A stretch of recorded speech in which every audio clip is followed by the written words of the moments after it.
turma do 6º ano, professora Lane de História falando. Espero que estejam todos bem. O nosso tema de hoje é os Espartas. A cidade-estado de Esparta está localizada na península de Peloponeso e estende-se por um vale onde rolam as águas do rio Eurotas.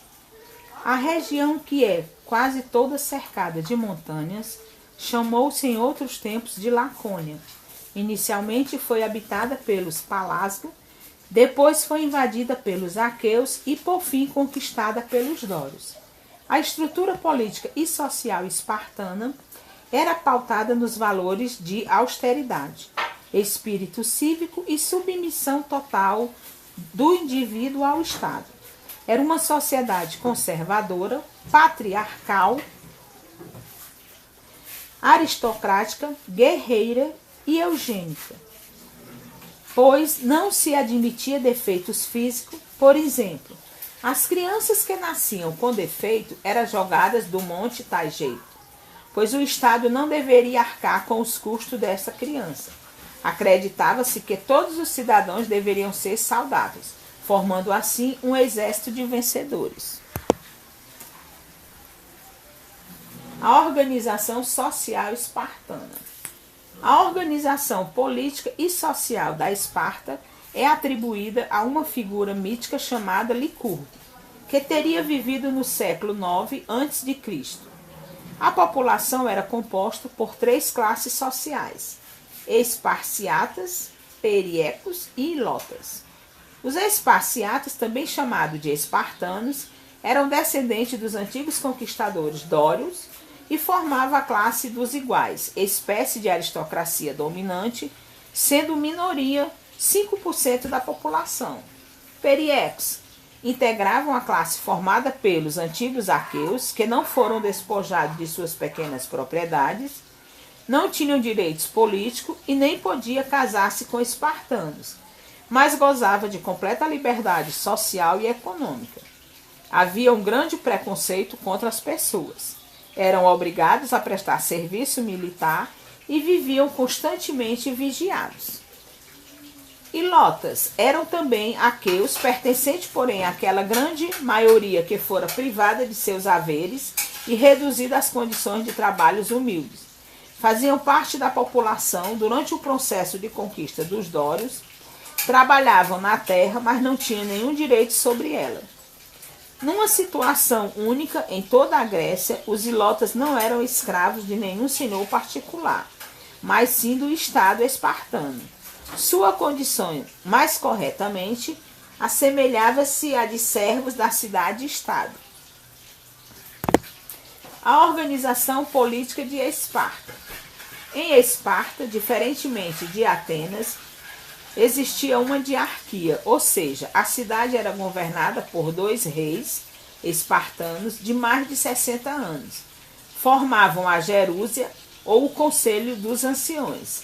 Em momentos de guerra, possuíam a maioria das terras. O regime era oligárquico, ou seja, uns poucos governavam visando a benefícios próprios.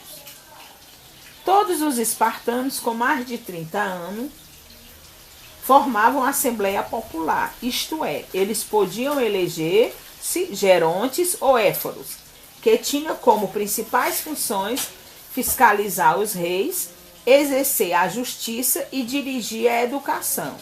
O éforano era composto de 5 éforos. O poder dos monarcas sofria, então, limitações importantes pelos seguintes órgãos do governo: Gerúsia, Câmara formada de cidadãos maiores de 60 anos, que redigiam as leis a serem obedecidas por todos. Ápela, Assembleia em que tornava parte os maiores de 30 anos, com poder para aceitar ou rejeitar as propostas de Gerúsia.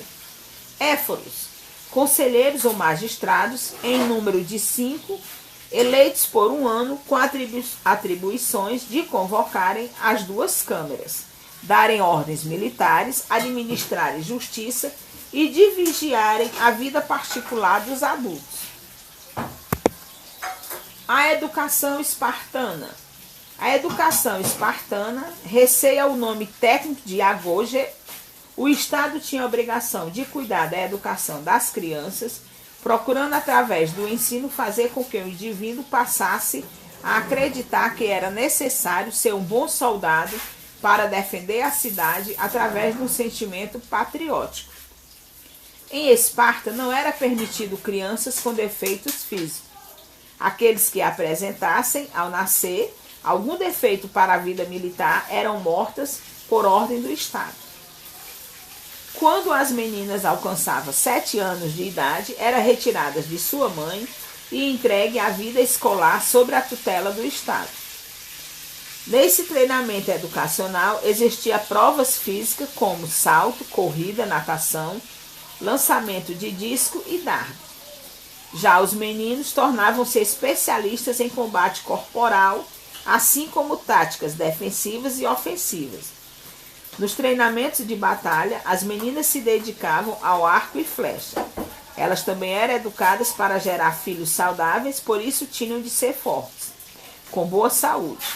Elas podiam praticar esporte, mas não podia ter escravo para os serviços domésticos, mesmo se pertencesse à classe dominante. Aos 20 anos, o jovem ingressava no exército, aos 30 podia casar-se e participar da ápela. A vida militar só findava quando o homem espartano chegava aos 60 anos de idade. Todos, mesmo os monarcas, antes dessa idade, eram obrigados a tomar parte dos exércitos militares, que periodicamente acontecia em tempos de paz. A cultura intelectual espartana não teve muita repercussão fora dos limites da própria cidade-estado.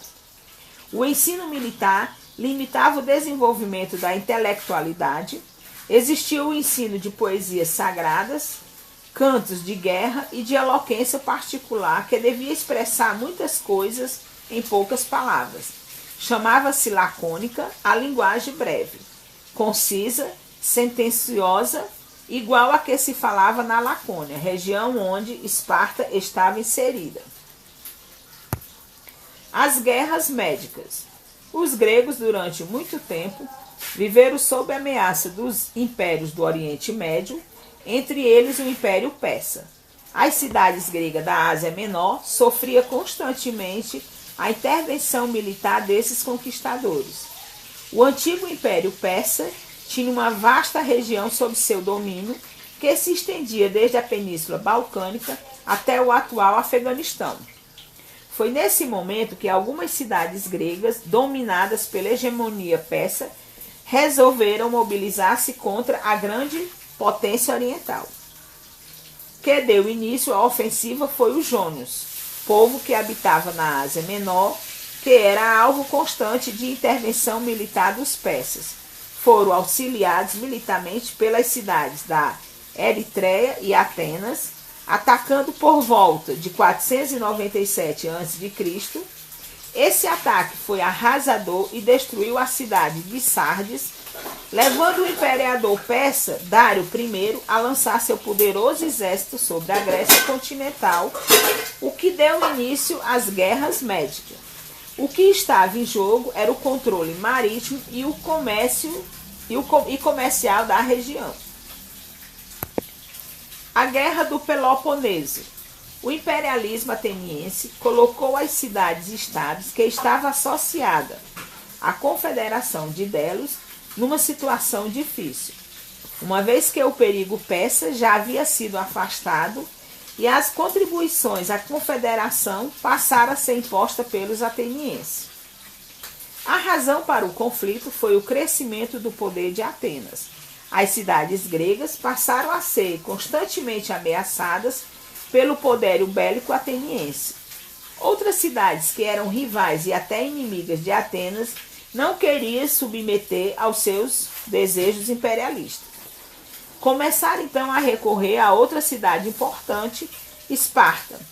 Para esse propósito foi criada a Liga do Peloponeso. Os espartanos também tinham o desejo de impor sua superioridade à Grécia e decidiram invadir a Ática com seus aliados em 431 a.C. Percebendo a situação, Péricles os atenienses a se deslocarem para atrás das longas muralhas que ligavam Atenas a seu porto, o Pireu, e evitaram uma batalha em terra com o superior exército espartano. A frota de trirremes ateniense foi utilizada para invadir o Peloponeso, protegendo as rotas comerciais. Enquanto isso, a cidade de Atenas começou a sofrer com uma peste em 430 a.C. Por causa dessa peste, um terço da população morreu, inclusive o próprio Péricles. As duas cidades entraram em um acordo promovendo a paz de Nícias, que foi concluída em 421 a.C. Essa trégua durou até 415. Quando os conflitos reiniciaram, estendendo-se a 404 a.C., quando Esparta venceu a guerra do Peloponeso, após a rendição de Atenas. Bem, esse foi a conclusão do capítulo 8, Espartas, nas páginas 92 a 95, exercício das páginas 98 a 100. Mãos à obra.